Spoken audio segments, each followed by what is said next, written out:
What's up, good people? It's your boy Lloyd Knows checking in again. And I got a special review for y'all today. Yes, we're doing a movie review today. And we're talking about Don't Breathe 2. Dose, baby. And man, I'm so excited about this movie. Look, first off, I didn't realize they were going to make a sequel to this movie because it was so much of a classic, an original. I mean, it should have won an award if it didn't. Or if it did and I don't remember. Either way, it doesn't matter. This was a great movie. And then just about a month ago, I'm like, I see the trailer for the movie, the sequel, and I'm like, what? They're making a sequel for this bad boy?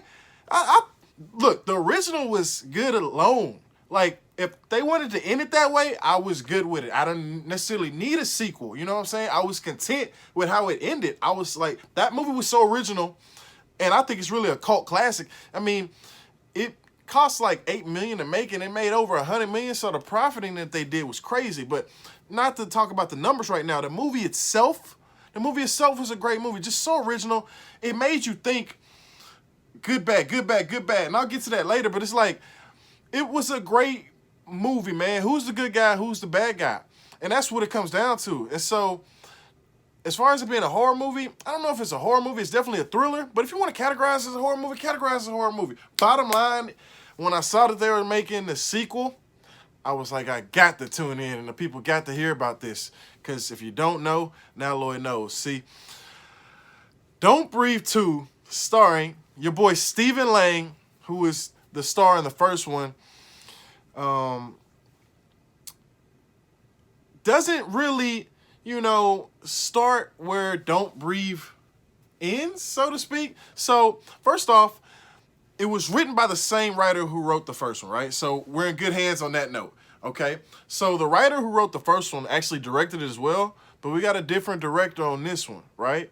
I don't remember the person's name, but the person who wrote and directed the first one is Fede Alvarez. And Mr. Alvarez actually wrote the script for this one. So I'm excited because there's still some, continuance going along between the first one and the second one. You don't always want a movie where you have the sequel and it's a totally different director, totally different writer, totally different cast. You may, and it's like, man, I mean, how do we get some chemistry? How do I get the flow going along between the first one and the second one? It's just a totally different movie. Like, or is this the same franchise? So we got the same writer, so we're good hands on that note. But beyond that, man, Stephen Lang is a great actor. And let me tell you why, man. Let me tell you why this movie hits me hard personally and why it resonates with me personally. I was personally raised by an aunt who is blind. Point blank period, she's blind, right? And so, despite her being blind, she's functionally blind, right? Like, within her realm, within the house, she can do anything that all of us can do. She knows her way around the house without a cane. She knows how to read Braille, doesn't need it. She knows how to touch, and feel her way through things. And one thing that I don't think people understand, most of us are blessed with 5 senses, but if you take away one of those senses, you have no choice but to strengthen the other ones. And I learned firsthand, before I even watched this movie, or the first one, that if you take away one of those senses, you have no choice but to be strong in the other areas. It's point blank period. And so her sight is so strong. I mean, she can hear things that we can't hear. We're trying to tiptoe around the house. She can hear that. You can't really be silent around her. Her sense of taste is different. Her sense of smell is so strong. Her sense of touch is strong. I mean, what we think is hot, she thinks is warm, or cold, And so her senses are heightened to the point where I call them superpowers, And I love her to death. And bottom line is, this movie resonates with me hard because I understand what it means to be functionally blind and to have superpowers. And so we kick off in Don't Breathe 2 with an adopted girl. And so if y'all remember Don't Breathe 1, let's just take a flashback real quick. I'm trying not to throw any spoilers in there, but let's recap to Don't Breathe one real quick. Y'all remember how it ended, right? So the people that went in to rob this old man, Mr. Nordstrom, two of them made it out alive. We thought Mr. Nordstrom was supposed to be dead. Turns out he wasn't. I don't know how he survived that, but bottom line, him and his dog both survived. Shadow, he makes an appearance in this one again, so y'all will be happy about that. But they survive. And so this new movie starts off totally different plot, same main character, but a different supporting cast, so to speak. So Shadow and Mr. Nordstrom are still there, but we got a totally different supporting cast. So don't worry about the people that got away in that first one. They're long gone, enjoying their riches. Different storyline. So I kind of like that, as long as we got the main character still the same. So he has an adopted daughter, Mr. Nordstrom, the blind guy, and he's teaching her how to survive and, manage through life, despite having any disabilities, and despite being raised by someone who has a disability. You're going to be equipped with everything you need. And so, he has his adopted daughter.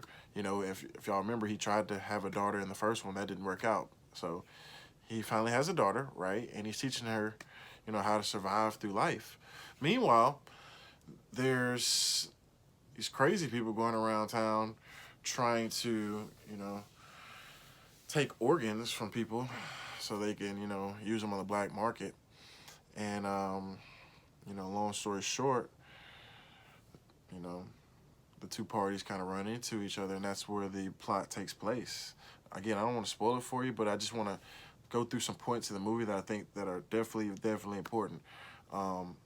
First off, the kill scenes, which y'all are here for, right? I know y'all are here for the kill scenes, are epic in this movie. They were epic in the first movie. They get even better in this movie. You know what I mean? Like, this guy's like, this Mr. Nordstrom is like, this dude's like Superman. This dude is like Superman. I mean, he's got a weakness. He's got his own kryptonite, so to speak. But man, this dude's superpowers are amazing, man. The kills in this movie are amazing. And the first kill in this movie, oh my God.